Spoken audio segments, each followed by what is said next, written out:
All right, we are live. This is First Draft Friday. My name's Alessandra. I'm with Authors AI. I'm here with Andy Maslen, who is a best-selling thriller author and all-around great guy. If you have not been checking out our blog at authors.ai, Andy has some really great content there. And he's also one of our featured authors in a box set called Killer Twists. So if you like thriller novels and you want to experience 5 amazing thriller novels, check out Killer Twist. It's available right now on Amazon and in Kindle Unlimited. So with that short sales spiel aside, Andy, welcome to First Draft Friday. Can you tell everybody just a little bit about yourself? Okay, so hi everyone. I'm really glad to be here with Ali today.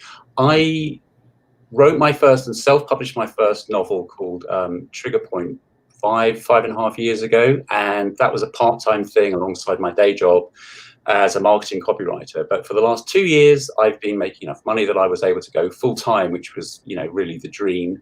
So I have 3 series of kind of thrillers. One is a kind of ex-special forces guy. One is a detective, a female detective, all British characters. And then this November, I have a 3-book deal with Thomas and Mercer, which is part of Amazon Publishing. And we have a male detective who lives and works in Salisbury, which is my sort of adopted hometown. I love that. We'll have to chat later about Thomas and Mercer. I have 2 books coming out with them next year. Oh, so cool. Yeah, they're really great. It's been really great to see their publishing process throughout. And today, Andy's going to talk with us. We're going to chit chat about creating amazing characters. So whether those characters are villains or heroes, that's what we're going to be chatting about, and how to really how those characters can sometimes cross both lines, especially if they're really great characters. So that's what we're going to dive into. I've got a couple of questions to move through, but do not be shy. The chat box is there for a reason. Whether you're joining us on YouTube or Facebook, don't be afraid to chime in with any questions that you have. We're going to get to as many of them as we can at the end of the show. But this is a half-hour chat, so we will jump right in. And before we begin, or to start us off, can you, Andy, just give me your definition? Because a lot of times we use the word heroes or villains, but another word that you see is protagonist and antagonist. And a lot of newer authors, and I know we have a lot of newer authors as followers, don't really understand what those words mean. So can you give us your definition of what you can, how you would define a protagonist or an antagonist? Okay, let's do that then. And I think the first thing that I would always say, and I do a little bit of teaching myself, I know you do a lot, is that when we talk about hero and villain, I don't know about you, but to me, hero immediately conjures up, it's like Indiana Jones, it's an old-timey Western, it's the Audie Murphy character, it's the white hat guy, and a villain is some guy with a top hat tying a maiden to a railway track, ha, ha, ha, ha. And they're kind of very two-dimensional. And also, if you say hero, I start thinking about people being heroic and villains being villainous. Whereas the term protagonist from the Greek word in drama just means the main actor. And we tend to think, so that's your point of view character, really. That's who the book is about, or from whose perspective it's told, the story. And the antagonist is really the main person against whom they are struggling, whether it's for the for the love interest, or the secret to the nuclear bomb, or it's the murderer versus the cop. So protagonist is I guess in a way the one we're rooting for, and antagonist is the one we're kind of against. Could you have a book with 2 protagonists? Like, could you be reading? Because sometimes you read a book and you're torn and you're reading for both sides. Absolutely, you can. I mean, I know Authors AI is a very non-pedantic kind of place. We're much too friendly for that. But a lot of people say protagonist means the main actor, so there can only be one. But lots of authorities forget that. You can have a couple. I mean, typically, think about Butch Sundance and the Butch Cassidy and the Sundance Kid. You've immediately got a pair of protagonists. But you can also, if you tell a story where you're flipping, let's say it's a psychological thriller and you're flipping between the husband and the wife. I think it was Gone Girl that did that. Gone Girl, I was about to say. Yeah, right. So when it's her, you're thinking, God, this guy's a real shit. Awful man. This poor woman. And then you flip to his point of view, and you go, hang on a minute, she's crazy. This poor guy is doing his best. And so this is kind of what we're talking about. I think this way that if you devote enough time to both your leads, let's say the pro and the antagonist, it's quite nice because you can tug and pull on your readers' emotions and their sympathies. I mean, ultimately, someone's going to triumph. I can't remember how that book ended up. I think it's quite ambiguous, but it is. Slightly more black and white stories. In the end, a good guy will triumph. But I like to put him through the ringer first, and I like to give I like to give them an opponent, if you like, who isn't just a sort of tin target in a fairground shooting gallery. You just, because readers don't really care about those kind of people. I think that's a great example. And most of this conversation will be about thrillers and actual bad guys. Yeah. But if you're watching this and you're like a romance reader, I write mostly romance books. I also have thriller books and suspense books. But in one of my love triangles, the female, the main character, the heroine, was married to a man and then had this other love interest, or her true love.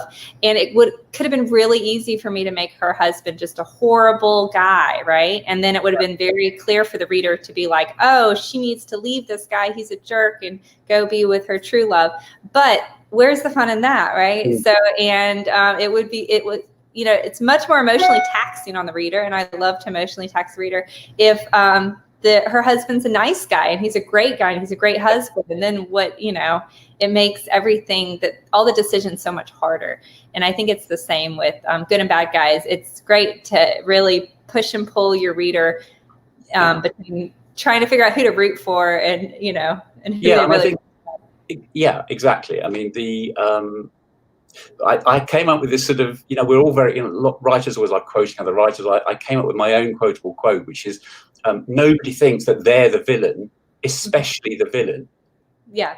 So, even a kind of ravening monster, a serial killer who kills and eats his victims, as far as he's concerned, he's just hungry. Yeah. What's the problem? Yeah. So, if you've got to, I think I read it in the book, you've got to understand at the very least why your antagonist, why is the villain doing this? Why are they acting that way? Because otherwise, as I say, they just become a sort of cut-out character, cardboard stand-up. There's no depth to them. We don't really care. I mean, who cares whether somebody like that lives or dies? Right. But so I had in one of my Gabriel Wolf thrillers, he's this sort of ex-special forces guy. He's rescuing two women who've been kidnapped by Chechen kidnappers. So obviously the Chechens are the bad guys, very violent part of the world. But we go into the mind of Kasim, who's the head of the Chechens, and it turns out that his wife and daughter were brutally raped and murdered by Russian soldiers when they were in the Chechen wars. And he's remembering this horrible moment in his life that turned him against the Russians. I mean, oh God, poor guy. Well, of course he's doing that. But then later he has a flashback to a primary school. And there was a massacre at a place called Beslan, where Chechens slaughtered, this is the kind of world I inhabit, a whole school. Children, teachers, everybody. And you go, oh my God, no, was he there? Was he doing that? Part of that? Yeah. You just don't know. Because that's what real life is like. You could be a Chechen freedom fighter, and because you're swept up in the moment, you do end up doing the most horrible thing. But for you, you're fighting for your family or your homeland, and that is justification enough. And I think that's what it starts to help you make a three-dimensional villain, to use the shorthand. I love, Hannah, talking back about, people who kill and eat people. I mean, Hannibal Lecter, who would have thought that you would have, liked that character in Silence of the Lambs? But, at the end, when he says, I'm having an old friend for dinner, and you realize he's going to eat, the jailer, you're like, yes! But that kind of leads into our next question, which is why is it important to not have all villains be all bad? And we kind of covered that a little bit, but why is that important? Is it so the reader can empathize with them? and connect with them? Yeah, I mean, I think so. So this question of empathy, there are sort of three related words. There's empathy, there's liking, and there's relatable. And I remember when we talked about this, not to blow my own trumpet, although I'm quite pleased about having a book deal with Amazon. But my editor there, Jane, Snellgrove, said, we need to have characters that are relatable. And she didn't say likable. And you see it's a lot of things like Goodreads. People say, I didn't like any of the characters. And you kind of want to say, well, you're not supposed to like them. They're all horrible. But if you don't, at the very least, relate to any of them, then I think you've got a kind of a dead duck of a story. And I think understand motivations. Yeah. Yeah, absolutely. Understand. Yeah. You need to be able to understand. And I mean, Hannibal is this great character, isn't he? I mean, in the 4 books that Thomas Harris wrote, in the first 2, which he didn't write chronologically, but in Hannibal Rising, this poor kid, his parents are slaughtered by Germans. His sister is, as far as we can tell, spoiler alert, boiled and eaten. And this is what sets him on his path. And he goes to live in Paris. He becomes a fantastic doctor. His first killing spree in that book is because this horrible fish stall guy is incredibly rude about his Japanese adoptive mother. So in Hannibal, we have someone who fought for and ultimately avenged his kid sister, protected his mother. He's cultured. He can speak languages. He gets a job in Hannibal at this kind of Venetian art academy because he wows them with his knowledge of Renaissance art. And he I think it's from the books, but he really hates rude people. Don't we all hate really rude people? Wouldn't you kind of secretly like to kill someone and eat them up, for cutting you off in a traffic queue? So Hannibal is, in that series, he's the protagonist and the antagonist as the series goes. And even when he's helping, say, Clarice Starling in Silence of the Lambs, he's not really the villain. The villain is Buffalo Bill. And Hannibal occupies this kind of weird place where he's the sort of, I think it's sort of Jungian archetypes. He's like the wise advisor from his prison cell, and he's playing a very complicated game. And I think ultimately you would not want to meet Hannibal in a dark alley. No. But he'd be a fascinating person to have dinner with. That's the thing. He would be a great person to have dinner with. But Thomas Harris clearly loved Hannibal and invested him with a very rich and fully developed backstory. And when we call it a backstory, it's like it's scenery behind you, but it was his actual story. It was his history. And if you read that, you go, well, no wonder he turned out like that.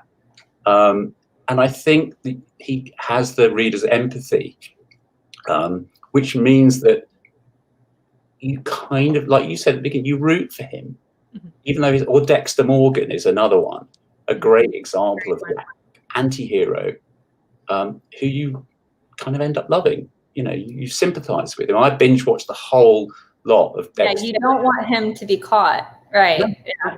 You go, oh no! Yeah. Oh no! No one else died. Dexter can't be caught. Yeah, it's always.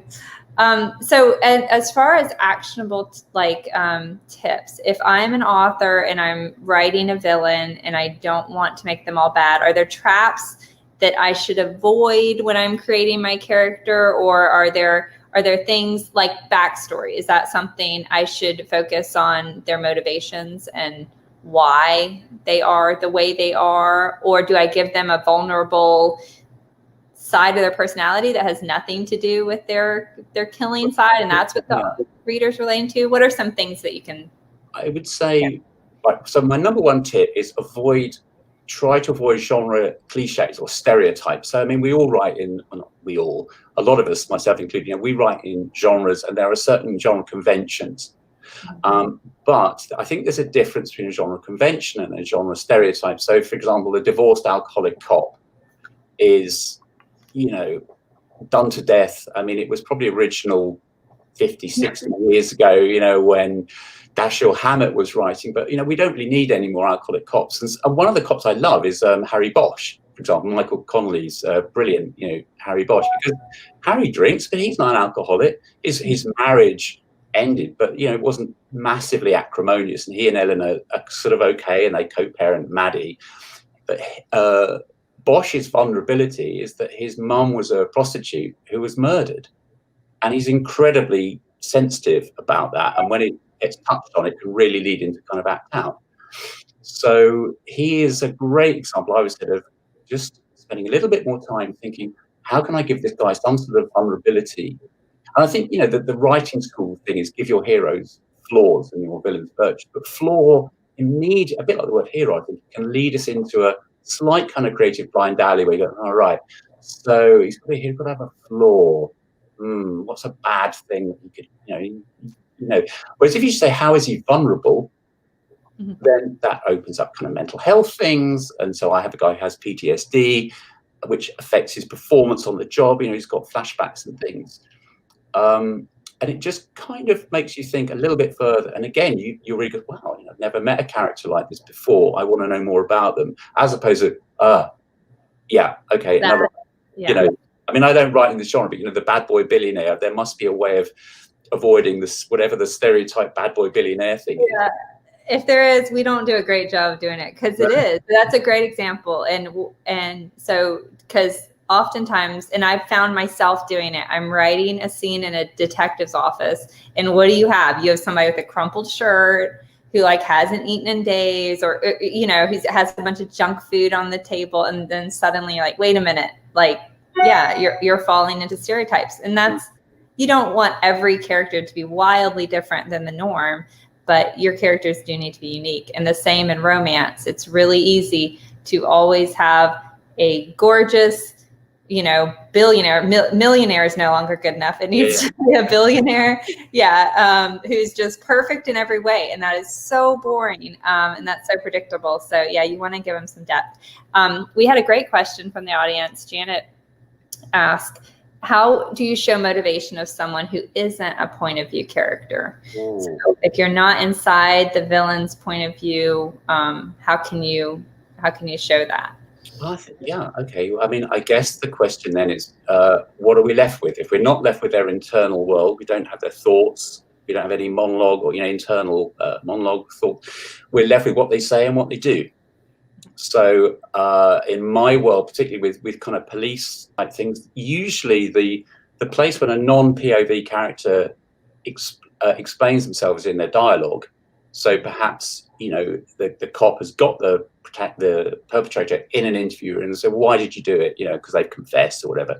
And then that's, again, I think maybe there's a risk of straying into a kind of stereotypical way of doing it. So, well, ever since I was a little kid and, the Nazis invaded Germany, or Poland rather, and ate my little sister, I've always had this kind of compulsion to eat bad people. All right. So, but there is that. If we're going to just on ourselves and say they're not the point of view character, then we're seeing them and hearing them through another character, the protagonist's eyes and ears. What have they left behind them? What sort of, if it's if it's a trail of devastation,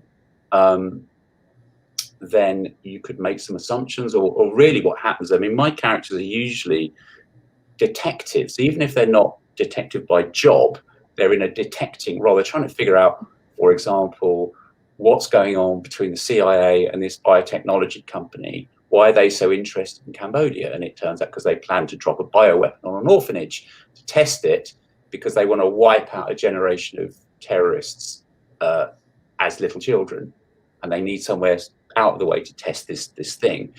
So I know, pretty.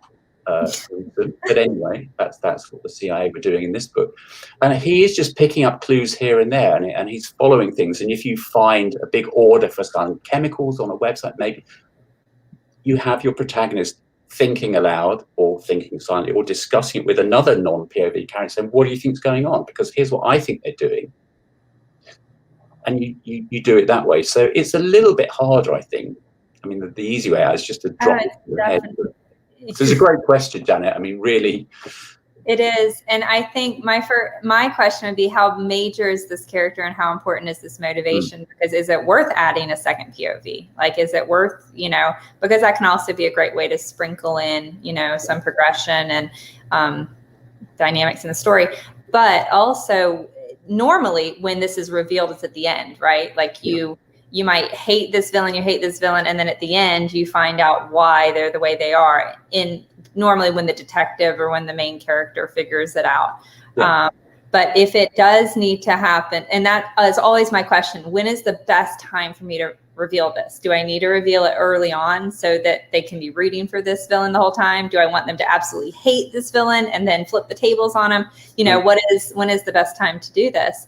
And I think, so I think that's something to examine. And then, like you said, you can do it typically through the other characters or through finding an article, and oftentimes just this scenario is so the reader's mind can fill in the gaps. If they see a gravestone of a dead child and understand that that's, you know, they can understand and they can fill in from there. You don't have to tell that story to death. If that makes sense.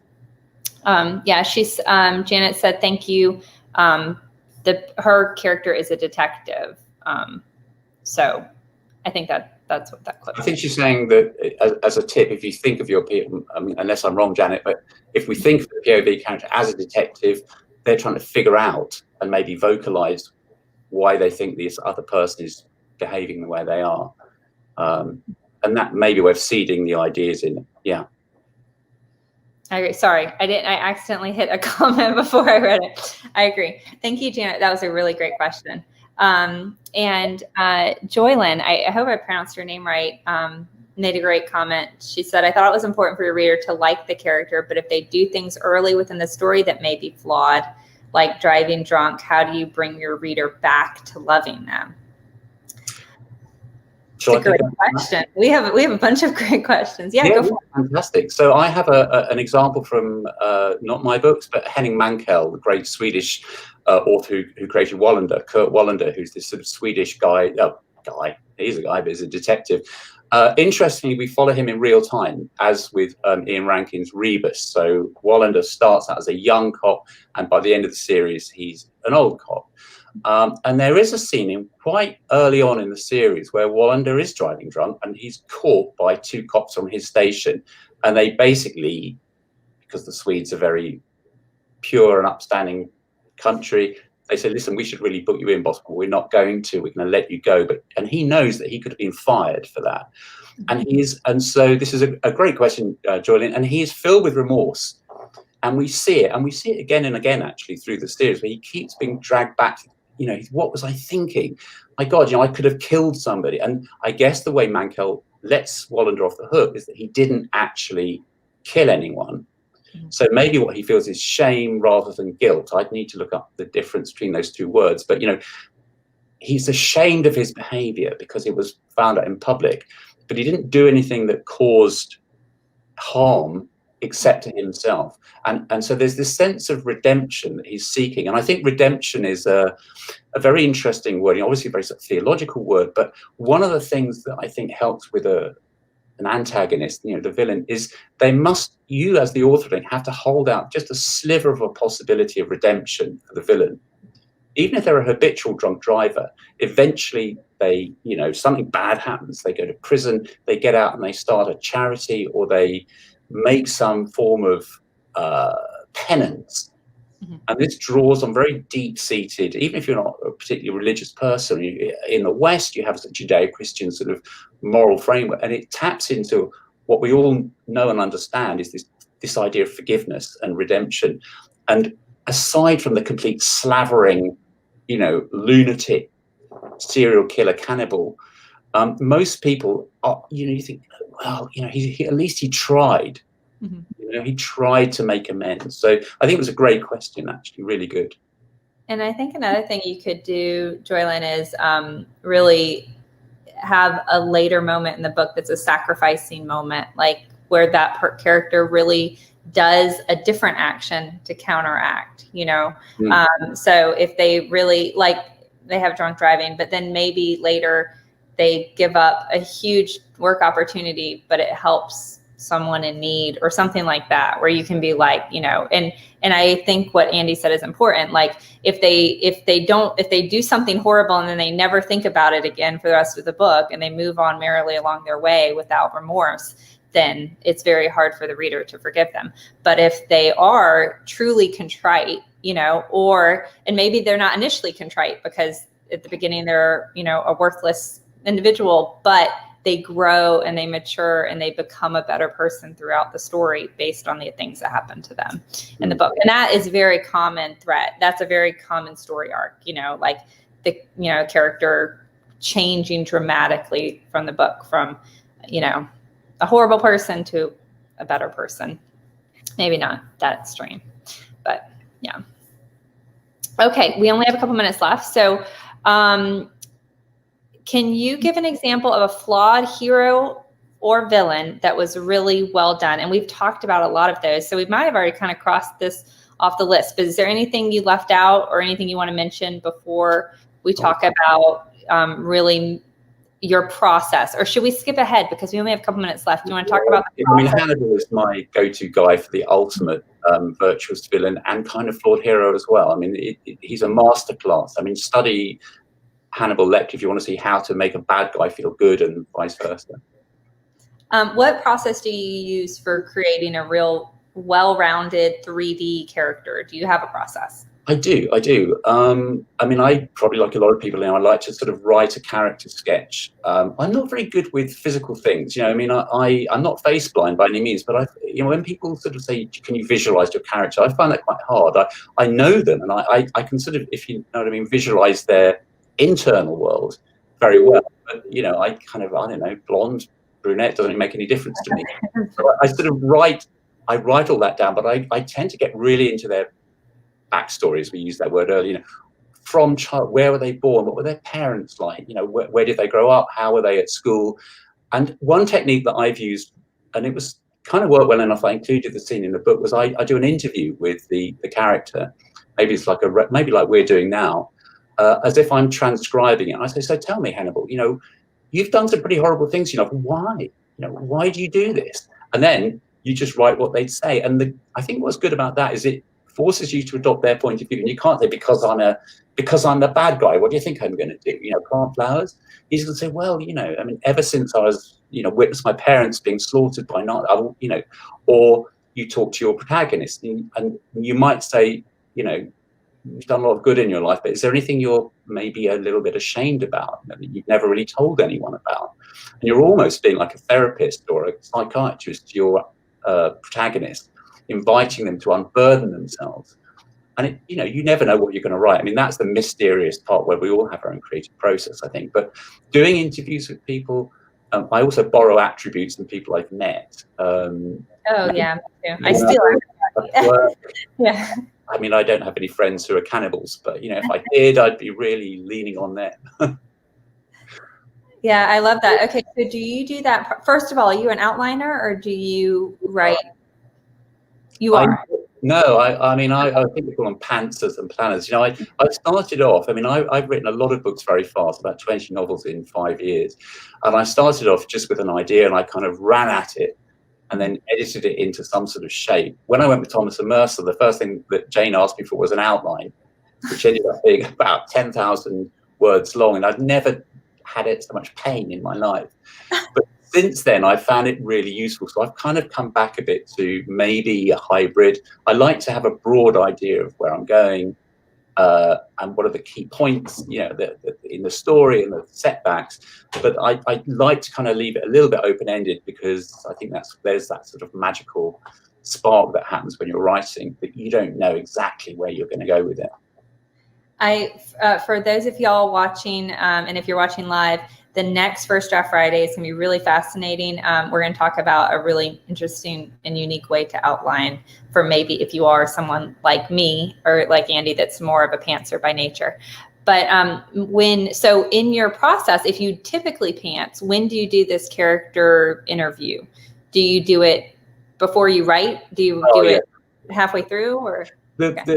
So for the protagonist, because I write in series, I've done it. I do that process basically once, and I have my sort of character Bible that I refer to. Although sometimes I have to go back and read the last book because it's been a year since I wrote a Gabriel Wolfe story, and I'm just starting one now, and I've kind of forgotten half the things about him and what the names of his friends are and things like that. But with the antagonist, with the villain, I spend a lot of time.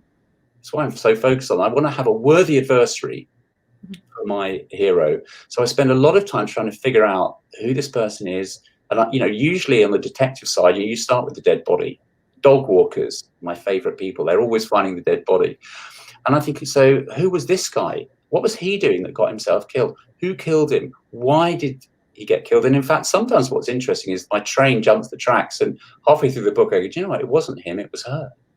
Mm-hmm. And it doesn't really matter, because I got far enough in on this one thing that I'm quite happy to sort of completely flip and go with a different, you know, ending, and then rework it. But I really need to know who the cast of characters are, my dramatis personae, before I start, because when they walk on stage, I need to know who they are already. And do most of your series have a different villain for every book, or is it one continual adversary? It's usually different. I had the daughter of one antagonist come back in a subsequent book. And in the series I'm just starting with Thomas and Mercer, there's this kind of local family of bad guys who were totally minor characters. They were just there to be next of kin. And my editor said, you know, these are kind of good people. You know, they're not good, but, you know, these are interesting family. We should keep them in. And so I'm thinking, okay, that's great, because they're going to be a background, malevolent presence throughout the series and his career. Not always the villains, you know, not the murderer in the case in question, but just a bit of background radiation, if you like, in his life. I love that. Well, we are already out of time, and it's been a really great half hour. So thank you so much, Andy, for joining us. And if you'd like to try out Andy's writing, look for Killer Twist, or visit andymaslen.com, and you can see all of his novels there and dive right in. I know I'm going to be, what's the book they should start with if they want to read you? Oh, difficult question, because I always think, you know, the first books I wish I'd written better. I but know. Trigger Point is the first of one series, and Hit and Run is the lady detective or the female detective. So maybe one of those, Hit and Run. Which one is either of those in Killer Twist? Hit and Run is in Killer Twist. Yeah. That's actually more like my fourth novel. So I'd say maybe start there and give me a bit of a free pass on Trigger Point. Absolutely. And if our team could post the link in the chat, that would be great for you guys. So if you enjoyed this chat, I hope you join us on future First Draft Fridays. They're on our YouTube channel and in our Facebook group. And if you're interested in discovering Marlowe, who's an artificial intelligence who can read your novel and provide almost instant feedback on the plot, characters, pacing, and a whole lot of really cool stuff, check out authors.ai. You can run a free report there, or look at her pro report, which is the crown jewel.